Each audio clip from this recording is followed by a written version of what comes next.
Como tema de hoy, hemos elegido un artículo que se llama Derribando mitos, radiación versus radiofobia.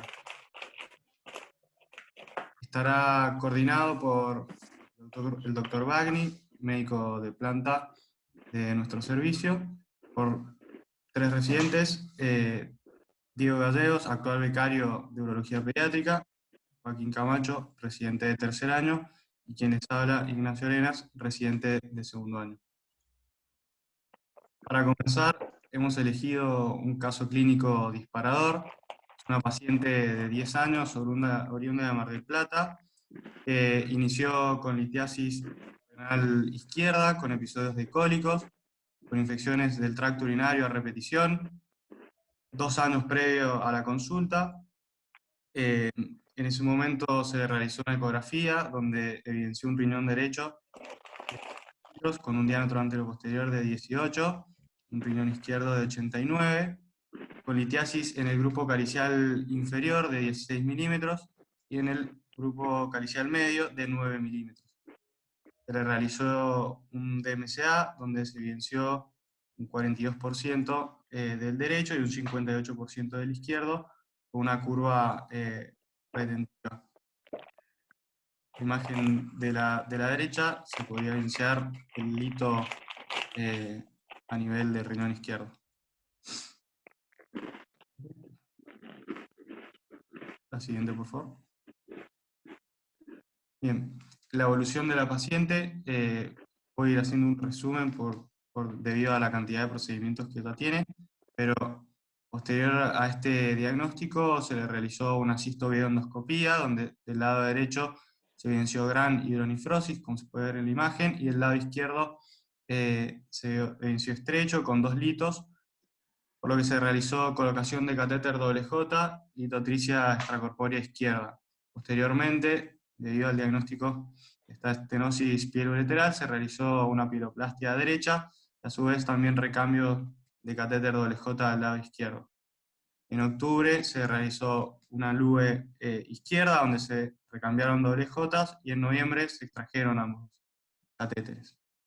Posteriormente, la paciente 2 años después intercurrió nuevamente con 2 litos en el grupo caricial inferior del riñón derecho, y el riñón izquierdo se evidenció sin particularidades. Debido a esto, la paciente se volvió a realizar una litotricia ureteral endoscópica flexible derecha con colocación nuevamente de J, donde se evidenció una leve estenosis de la estomosis pielo-caricial, la cual se logra franquear con el endoscopio luego de realizar dilataciones. Se evidenciaron litiasis a nivel del cáliz inferior, por lo que a través de una canastilla se lograron extraer. Luego, en julio de ese mismo año, se extrajo el J.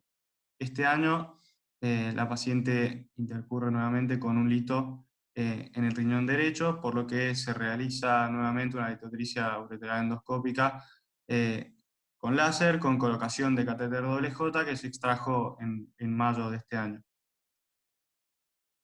Siguiente. La idea de este caso fue un poco mostrar a través de una paciente y todos sus procedimientos que se fueron realizando, un poco relacionarlo con el tema que hemos traído al día de hoy y la radiación que fue recibiendo a lo largo de toda su historia, digamos, de enfermedad.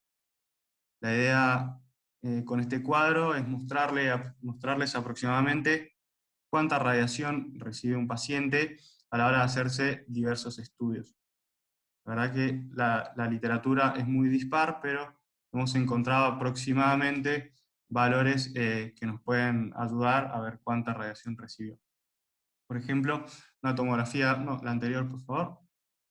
Una tomografía de abdomen aproximadamente irradia 10 milisíbares, una nefrolitotomía percutánea 4,5, un radiorenograma 2,7, una cistolecografía miccional 1,2, un centesograma renal con DMCA 1,1. La idea con esta imagen de acá fue colocar un poco todos los procedimientos que se realizó y tratar de hacer un pequeño cálculo de cuánta radiación recibió nuestra paciente, y eso nos dio aproximadamente entre 20 y 25 milisieverts. Bien, como primer artículo complementario, elegimos un artículo que trata de relacionar la exposición a bajas dosis, en este caso menor a 100 milisieverts, de radiación ionizante eh, durante la adolescencia, y la relación con la aparición de enfermedades como la leucemia o alguna que otra enfermedad mieloide.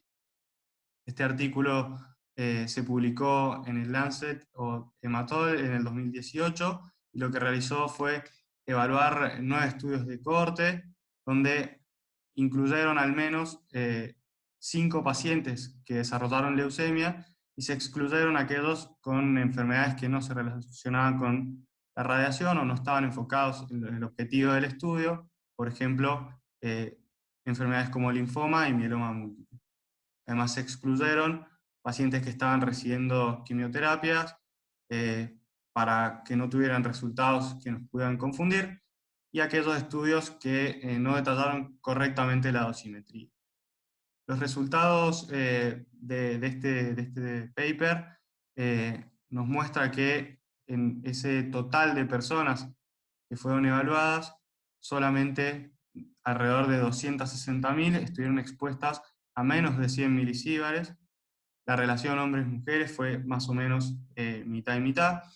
El promedio de exposición fue aproximadamente de 19.6 milisieverts. La edad promedio de inicio a la exposición a la radiación fue a los 8 años.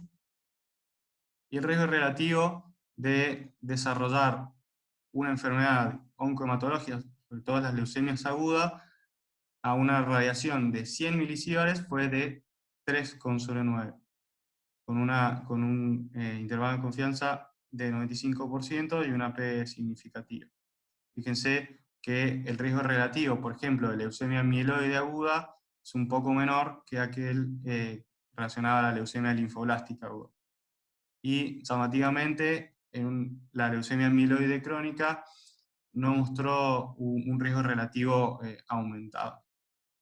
Y sí, lo que se vio fue una disminución del riesgo relativo del desarrollo de enfermedades a medida que el tiempo pasa, y no se vio diferencias al momento de inicio de la exposición.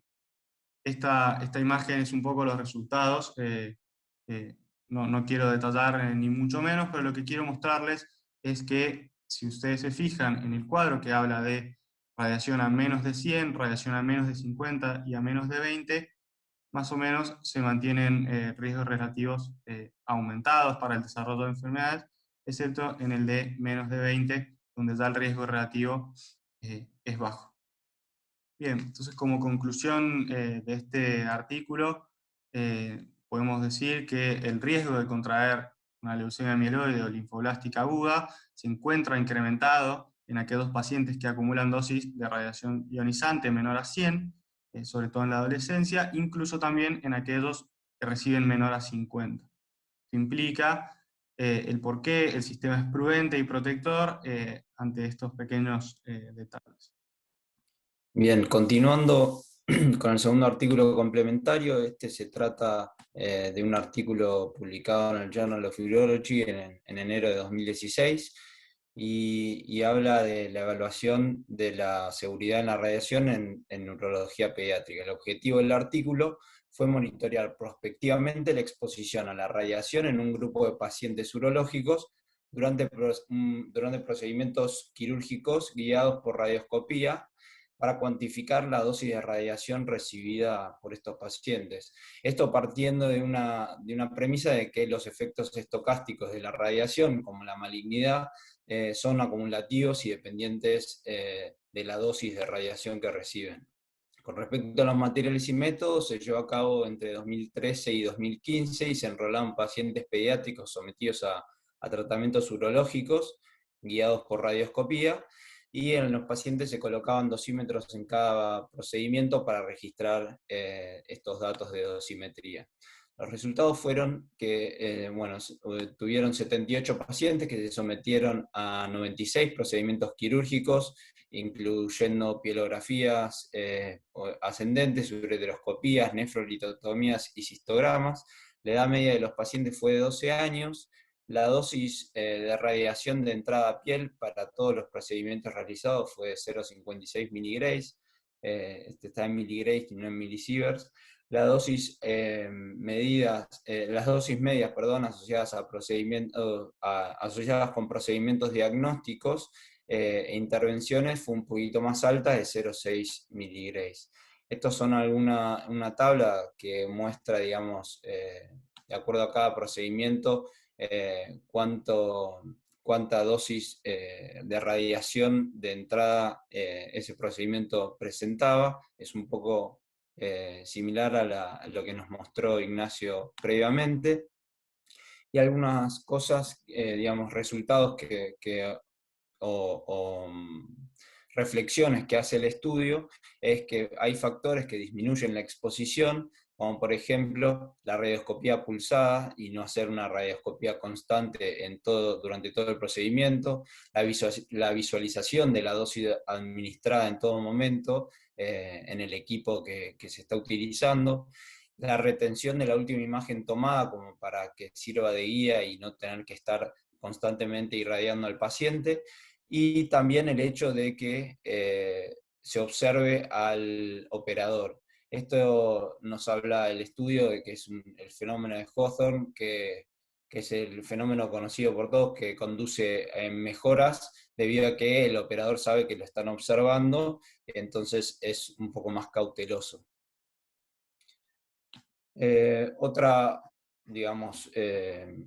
Otro punto que remarca el estudio es que la exposición a rayos del cirujano pediátrico es mayor cuanto menor es el paciente, ya que la dispersión de un paciente más pequeño aumenta la dosis que recibe, digamos, el personal que está trabajando con ese paciente.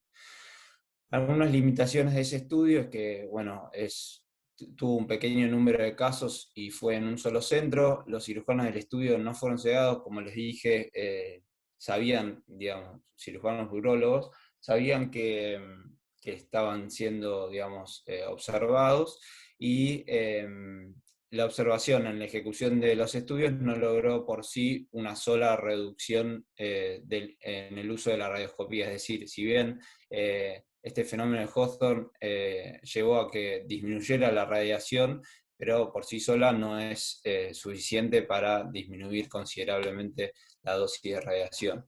Y algunas conclusiones que nos aporta este trabajo es que la exposición pediátrica a la radiación durante procedimientos urológicos guiados por radioscopía no es insignificante, que deben instituirse protocolos con estrategias de reducción de la dosis de radiación.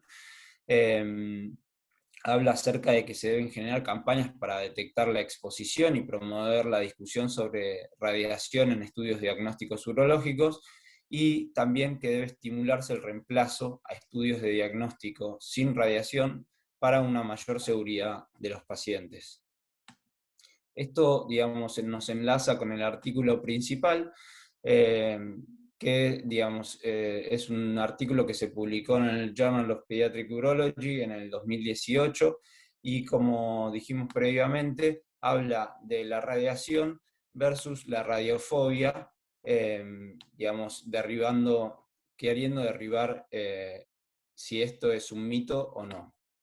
El objetivo del trabajo fue examinar la premisa, que es esta que pueden ver en pantalla, que si la exposición a la radiación en estudios diagnósticos genitourinarios aumenta el riesgo de malignidad, especialmente en niños. ¿Y cómo lo hace? Volviendo a las fuentes originales, evaluando la evidencia y determinando la verdad sobre cada, como lo llaman en el trabajo, uroleyenda, para determinar si estas son reales o no. Y en base a eso, les da un veredicto. El veredicto puede ser que sea desmentido, es decir, que nadie debería utilizar esa premisa o ese mito para la atención clínica, que tenga una diminuta pepita de verdad, lo llaman en el trabajo, que significa que si bien puede haber cierta validez en la premisa, hay demasiadas incógnitas para justificar la aplicación clínica, que puede ser un gran quizás, que quiere decir que la evidencia sugiere que podría ser cierto, pero hay áreas importantes de incertidumbre. Hay otro punto que lo enmarca en esta, digamos, expresión de qué poca fe, que menciona que es un concepto clínico adecuado que presenta algunas salvedades.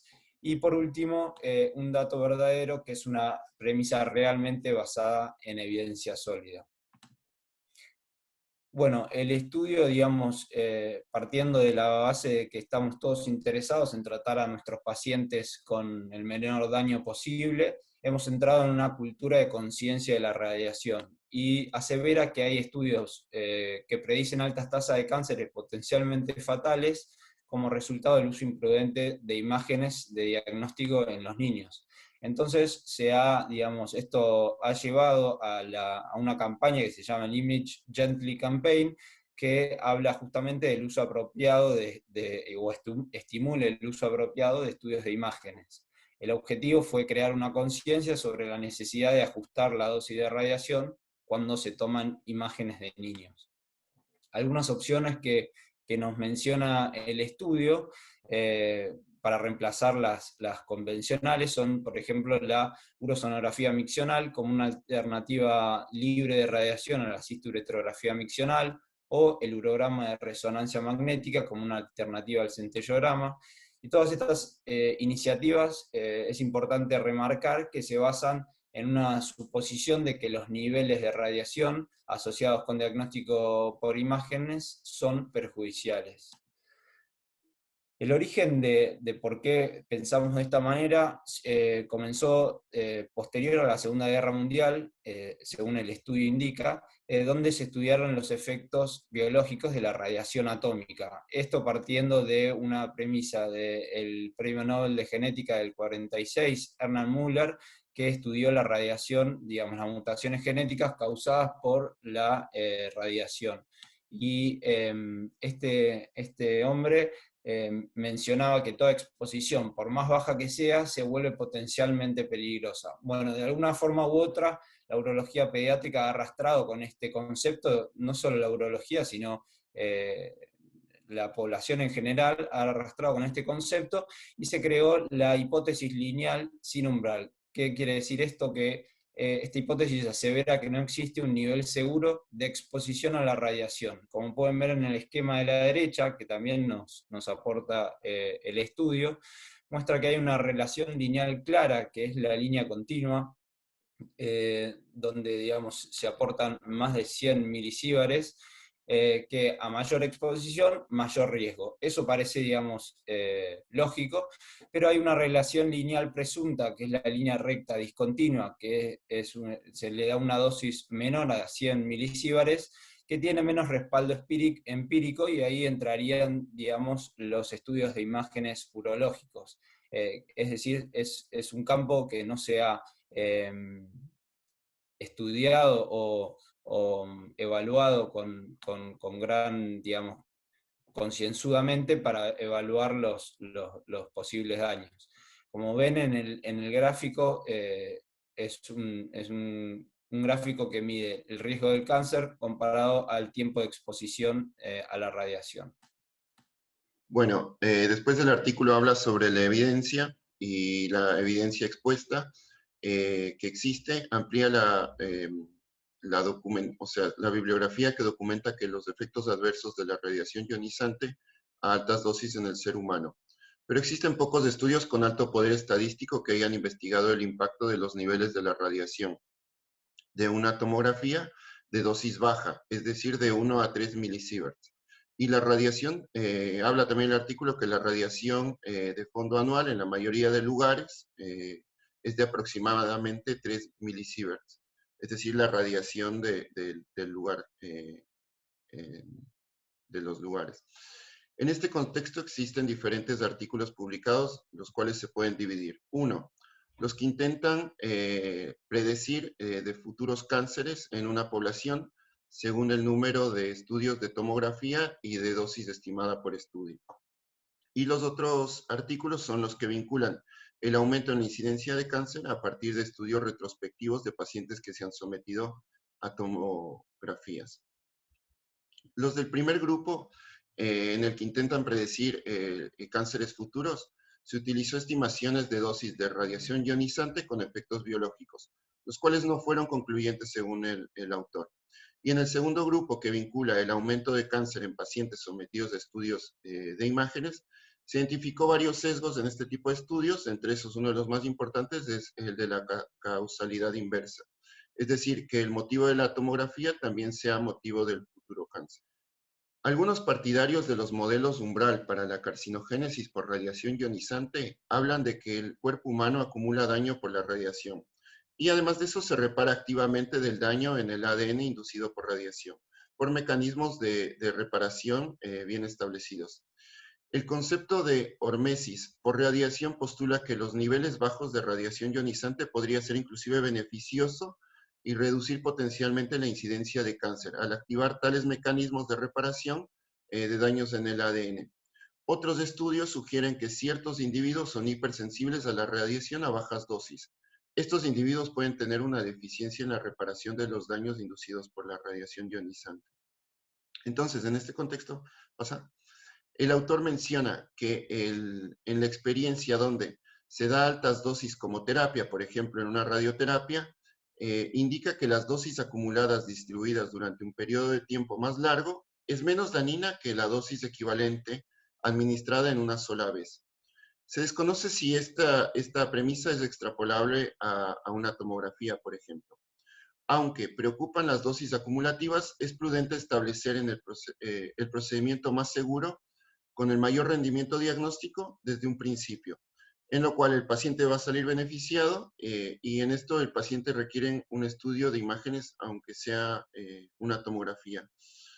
Es importante mencionar que ningún estudio ha medido con precisión un vínculo directo entre el aumento de la incidencia de cáncer y la radiación en el rango de los exámenes realizados en diagnóstico por imagen.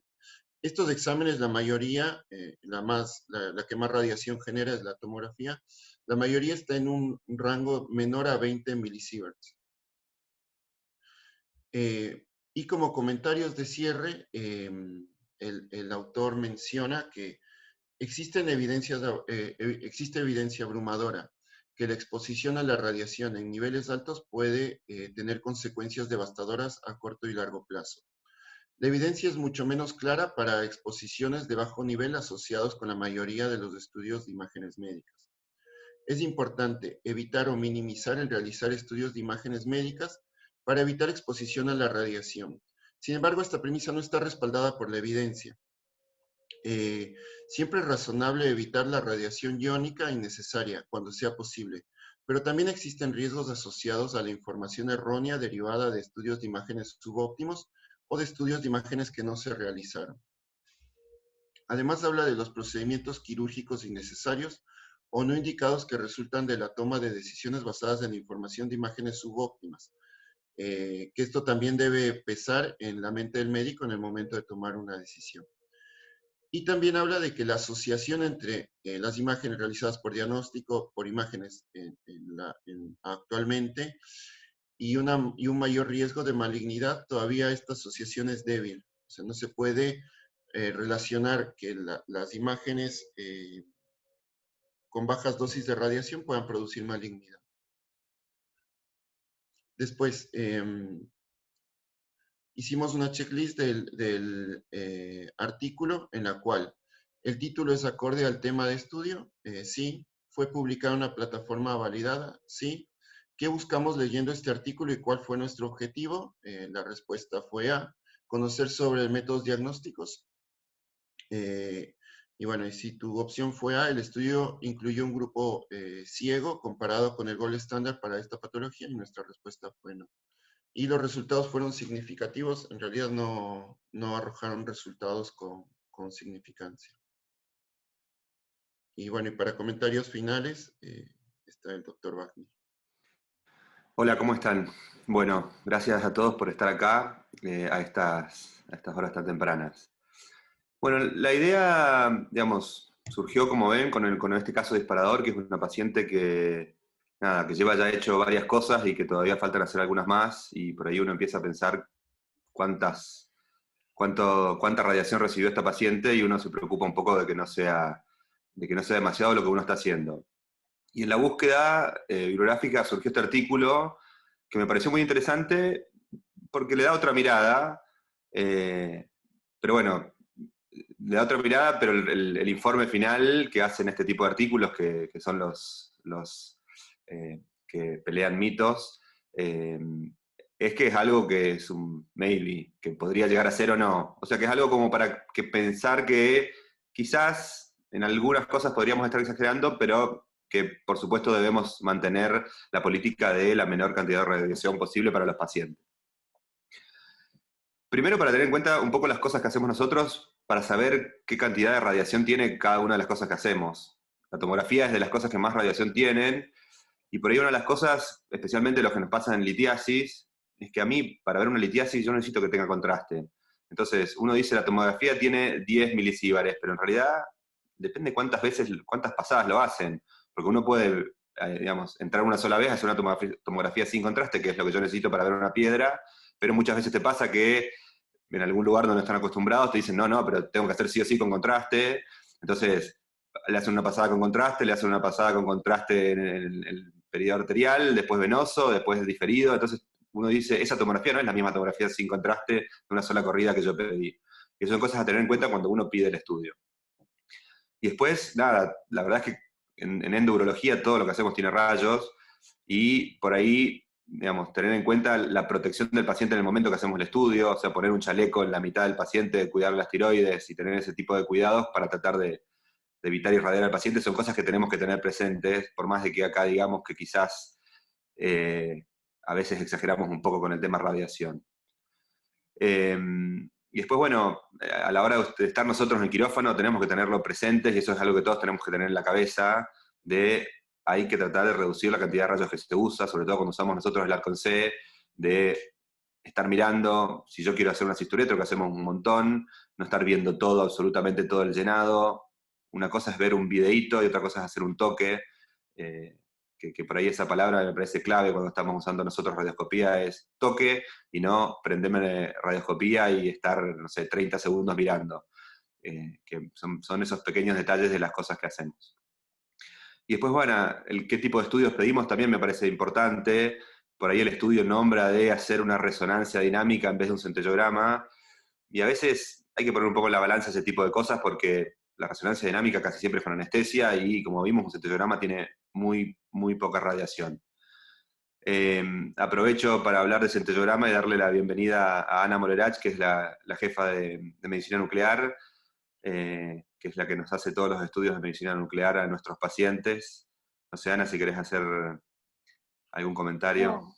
Muchas gracias por la invitación, la verdad que fue un acteneo excelente, me dijeron que está en YouTube, está muy bien resumido el tema, excelente en la forma que lo resumieron. Lo que pensamos de medicina nuclear, o la sigla que usa medicina nuclear, es ALARA, que la radiación tiene que ser tan baja como sea razonable. ¿Por qué? Porque yo le puedo dar poca radiación a un paciente y las consecuencias de tener un mal estudio es que tengo peor diagnóstico. Y acá ya lo dijeron que pasa lo mismo cuando uno no le hace un estudio, puede tener una cirugía no indicada. El fuerte de medicina nuclear es que los técnicos están entrenados para tener la paciencia a los pacientes hasta que el chiquito, si es un bebé, hasta que no se duerme no le hacemos en estudio. Entonces se evita la anestesia, porque a veces están los pacientes que por ahí las madres se cansan antes que los chicos y dicen si pueden venir otro día, porque no se termina durmiendo el pequeño. Esa es la realidad. Y acá un poco lo que nos separa, que lo quería aclarar, es que es distinta la radiación que recibe un radiorenograma y un centellograma renal. Esto, cuando uno lo expresa en milisievert, que es la dosis efectiva, es una dosis calculada, como muy bien dijeron en algunas de los partes. Por ejemplo, si uno hace un radiorenograma, el riñón casi no se irradia, porque la radiación pasa y se va, y se irradia más la pared de la vejiga si uno no hace orinar inmediatamente al niño dándole mucho líquido. A veces lo que pasa es que con los bebés es difícil manejar esto de que orine rápidamente para que no se irradie la vejiga después de un radiorenograma. Con el centellograma renal es distinto, porque queda en el túbulo renal retenido para hacer las imágenes. Entonces la irradiación casi no es de la vejiga y es más del parénquima renal. En los dos casos las dosis calculadas que dan las tablas es la misma, alrededor de un milisievert. Nosotros usamos el técnico inyecta con una tabla de dosis recomendadas según el peso, y se le indica cuanto más líquido toma, menos irradia, tanto sea la vejiga o el riñón. O sea que tratamos de cuidarlo, pero hay veces, por ejemplo, en otro tipo de estudios, que uno le hace una TC de baja dosis, porque ubicarle, por ejemplo, una hemorragia digestiva al cirujano, donde está lo que está sangrando, le acorta el tiempo de cirugía, o sea que uno le trae un beneficio posterior para una cirugía. O sea, por eso me parece que el último artículo resumió excelentemente que uno tiene que ver, irradiando un poco más, qué riesgo no le trae al paciente.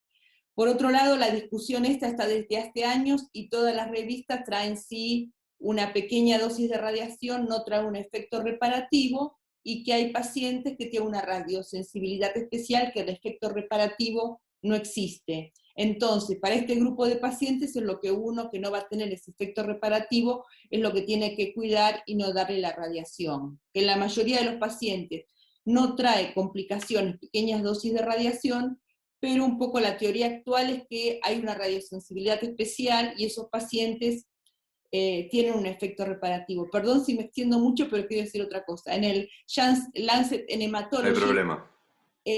Ya pasó con otros estudios que después todas las revistas salen a desmentirlo. Hace 2 años salió con el hipertiroidismo, que el tratamiento con yodo traía cánceres, también mielodisplasias a largo plazo, y en realidad todas las revistas científicas trajeron a desmentirlo, porque el otro tratamiento es el danantisol, que está probado que el danantisol trae más mielodisplasias que el yodo radiactivo. O sea que a veces digamos que o sea, una revista de hematología ve de un solo lado el enfoque de la enfermedad, y creo que los otros artículos mostraron el enfoque global, que a veces la irradiación le acorta tanto, ya sea que no se anestesie un paciente o le acorta el tiempo de cirugía.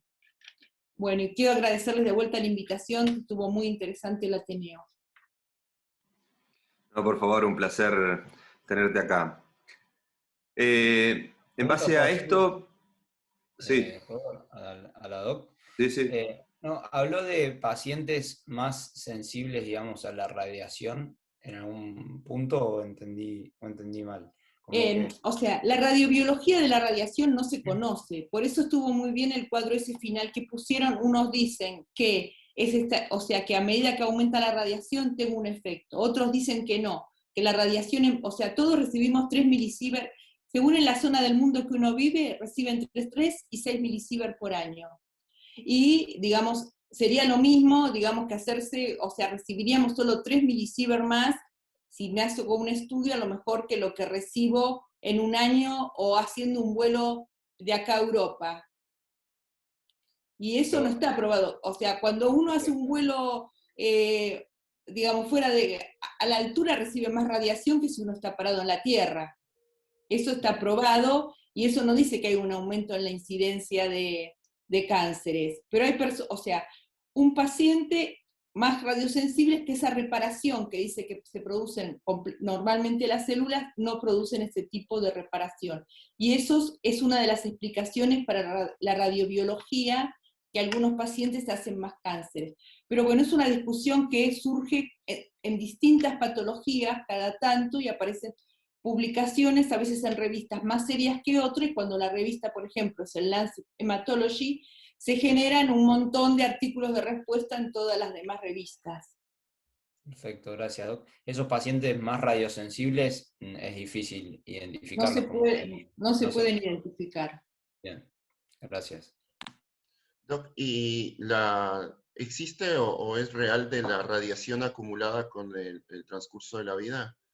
Es decir, si yo ahora tengo 15 años, he recibido hasta ahora por el lugar donde vivo, no sé, como 50 milisieverts. Bueno, eso tiene que ver con dos cosas, o sea, si uno por ahí la recibe y uno, no es, uno a lo mejor tiene posibilidad de reparar los ADNs, algunos dicen que es un efecto beneficioso, cosa que no está probado que esto sea beneficioso, Lo ¿no? menciona el artículo inclusive, Sí, este efecto sí, beneficioso de activar los sí. mecanismos de reparación. Pero bueno, es un efecto que no está probado eso, qué sé yo, no sé. Nosotros, o sea, la premisa es tan bajo como sea razonable. Tan bajo como sea razonable que yo al paciente le traigo un beneficio con la radiación que uso, y que si usara menos radiación, el paciente va a tener otras consecuencias médicas porque no hago un diagnóstico efectivo.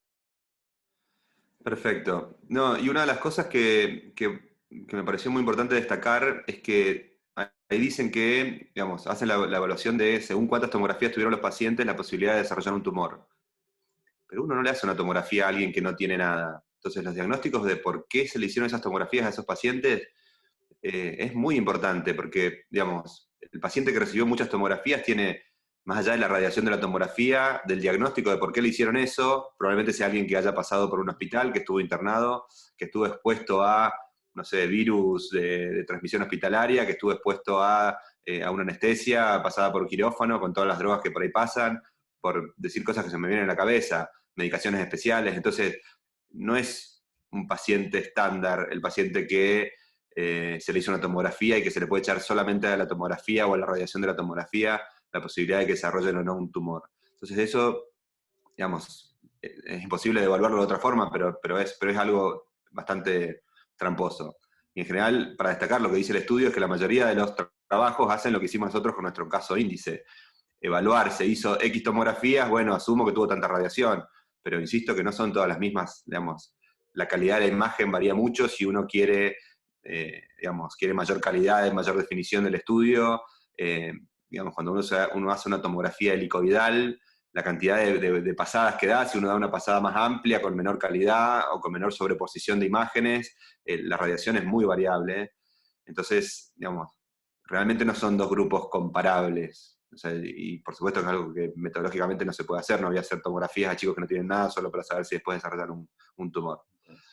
También, habiendo dicho esto, la tabla que muestra los trabajos hablan de mortalidad por cáncer, lo cual probablemente muchos pacientes se pueden haber enfermado y requerir tratamiento para un cáncer sin haberse muerto, lo cual por ahí hace que el número sea un poco más amplio.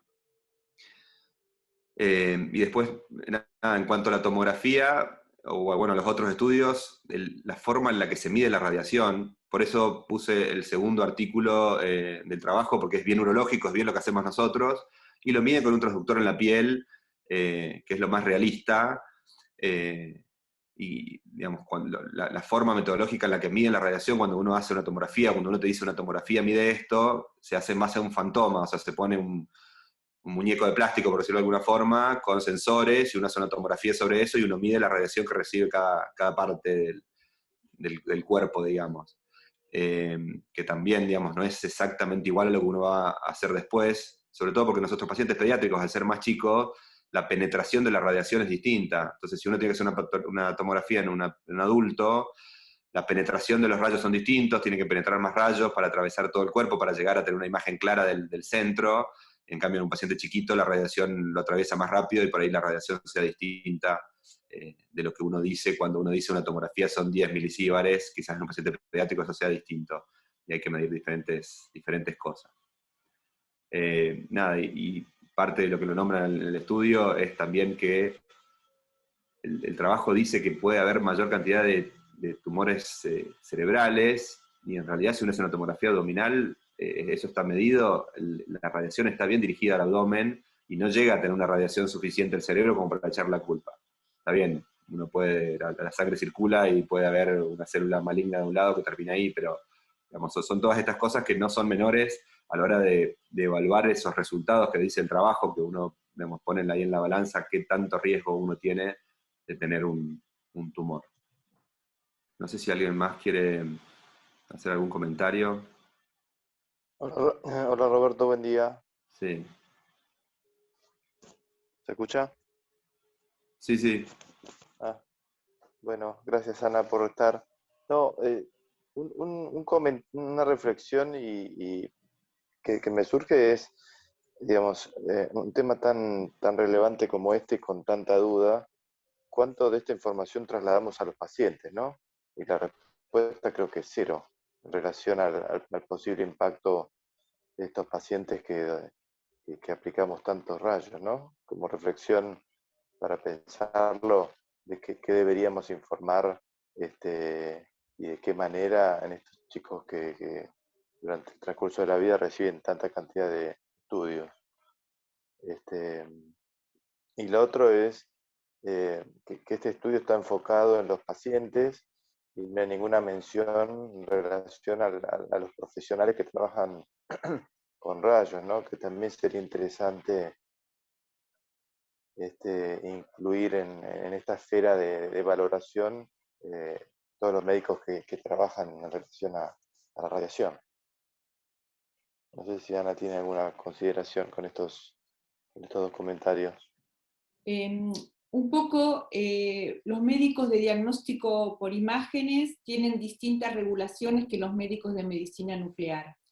Los médicos de medicina nuclear estamos protegidos por la Autoridad Regulatoria Nuclear, que por decirlo de alguna manera es muy hincha, pero tiene lo que ellos llaman una optimización de dosis recibida por los trabajadores y optimización de dosis recibidas por los pacientes. O sea que nosotros tenemos regulaciones muy estrictas y, por ejemplo, la dosis que puede recibir un médico nuclear por año es de 6 milisievert, si no tiene que ser apartado de las funciones. Un médico de diagnóstico por imágenes puede recibir hasta 20 milisievert, que es lo que dice la reglamentación internacional.